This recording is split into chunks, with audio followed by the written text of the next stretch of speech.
So, yun guys, magbablog tayo. Kasi magluluto kami. Kararating lang namin galing nag-grocery sa Nesto. So, tulungan natin si Mahal. Ang aming dinner ngayon ay, tasan natin ito konti. Dinner namin ngayon ay munggo. So, ang halo namin sa munggo ay hipon. Yan. Hipon. Hipon ang halo namin.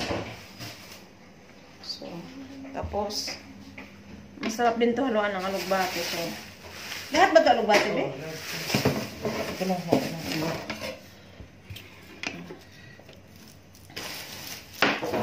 Tulong-tulong para madaling matapos. Itong ano ko. Diba? Magluto muna ako, be. Ha? Magluto. So, ito guys, ano lang to pang tea. 3 dirhams lang to. Ito.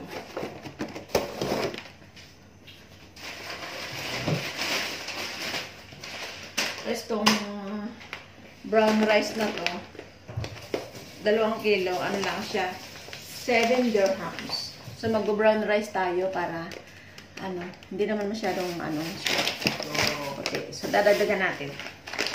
Ulam po namin, guys. Ito ang pangsahog namin.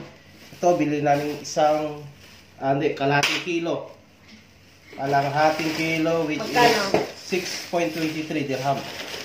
So, ito, ilalagay natin lahat sa munggo.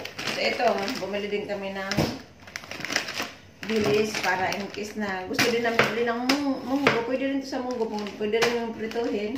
So, bumili na rin ako.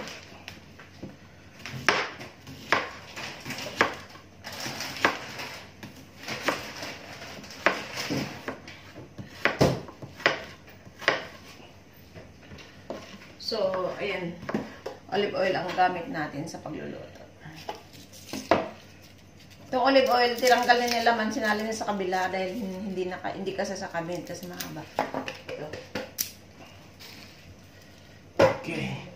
Kuha tayo ng sibuyas, bawang.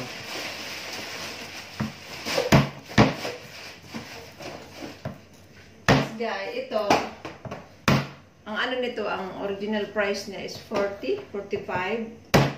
So, nakuha namin ng 23 dirhams lang. 20 ba yan? Sa Nesto. 23. Kala ko 20. 23 lang siya. 20. So, diba, sa Pilipinas, ang hirap bumili ng ganito. Ang mahal na mamahalan ka na pag bumili ka ng ganito. Yan. So, wala kaming heater. Nasira na yung namin kettle ng Hindi ng tubig. So, bumili lang. Ito, hugasin mo ito, be, please. Ito, may nakuha pa ako, be. Ito, hugasin mo na ito, be.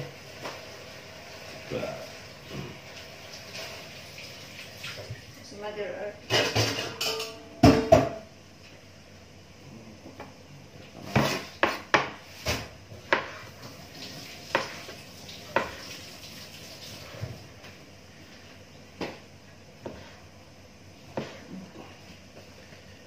Ito, hiwa-hiwa. Ano makita din? Ayan. So, ilagay ko na itong i-assemble natin ito. Ilagay na gamitin na natin bukas, no? Mamaya. Yung pinag-check. Ito na hinaya mo gamitin, be. Hinaya mo gamitin. Bagong brand siya, Sanford. Ayan. Sanford. Bagong brand siya.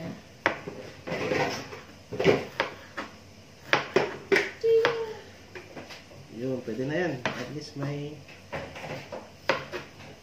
Coffee is lasang life. luya. Coffee is life.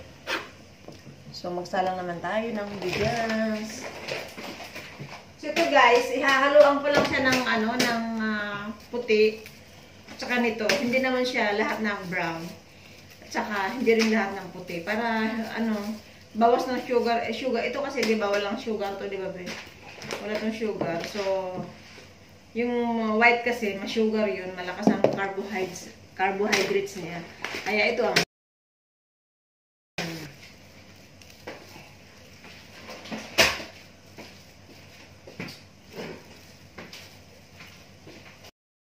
simpleng buhay.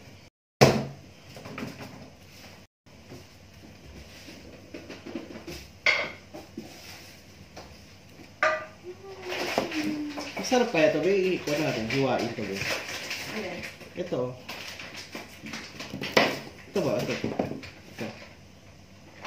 Makakain kayo wala ito, yan. no? Tinatanim yan. Di ba? Makakain ba ito? Ganun ba ito? Guys, kinakain. Hindi naman ito kinakain. Tinatanim ito eh. Ganun. Hindi. Okay na yan? Oo. Tinatanim ito eh. Talaga.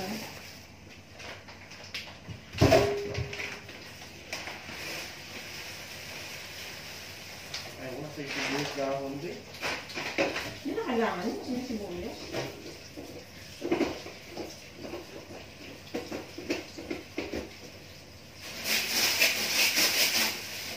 Hindi.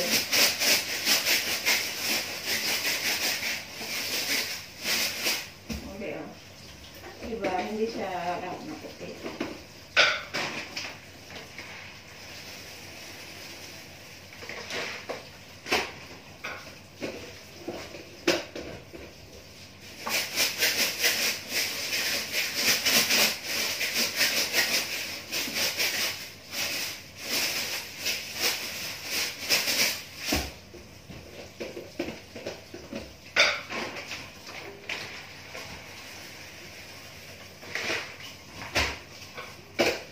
So, ayun guys, magluluto muna tayo. So, yung guys, technique ng asawa ko magluto, nilagyan pa niya ng ano, ng suka. Tapos bawang. Oh, ito bawang. Ito bawang. Para hindi daw siya, ano bakit? Para sa, Hindi, para makuha-kuha natin yung lasa ng ano, lasang ng hipon, oh, ilalaga ko na yan natin. Huwag i-direct. Ganun pala yan. Para mailabas niya yung lasa ng hipon. So, okay guys, simulan na natin na ilagay natin yung suka. Konting suka lang po ang ilalagay natin para manot yung suka sa hipon. Pagkatapos siya, kung matuyo-tuyo na yan ng konti, wala ng tubig, pwede na natin iprito. Ang tsinggana mo. okay. So, yan, takpan natin, tapos hintayin natin na matuyo yan hanggang sa magmamantika. Lagay konti ng mantika para So, ayan na. Ayan, brown na siya. Ito, ganito ang kailangan natin po guys, na ipa-brown natin yung hipon para pag-isa natin maging masarap siya dahil lumabas na yung lasa ng hipon. So, ito ang kailangan natin gawin guys sa hipon. Tusta natin konti. Tusta natin yan para maging malasa ang ating munggo. Yan lang ang gagawin natin. Yan. Okay na yan? Okay. Ayan natin, sali natin sa plato.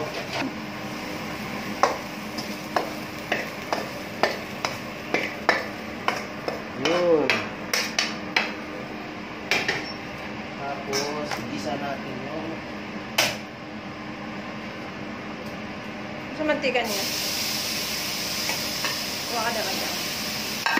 Kunti lang.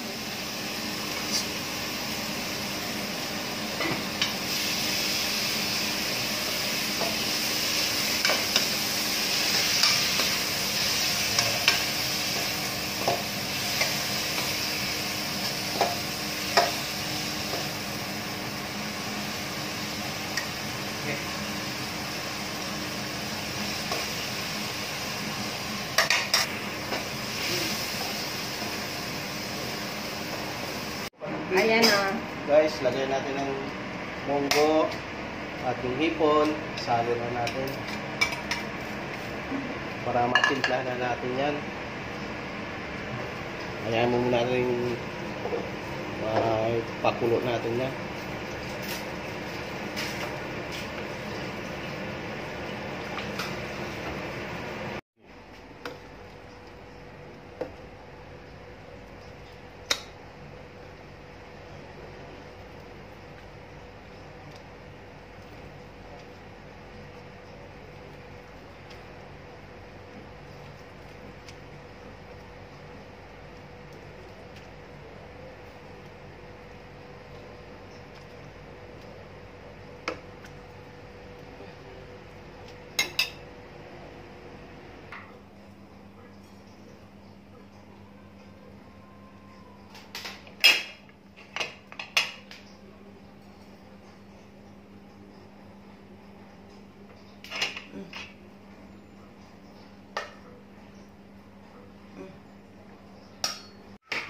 So, ayong kainan na.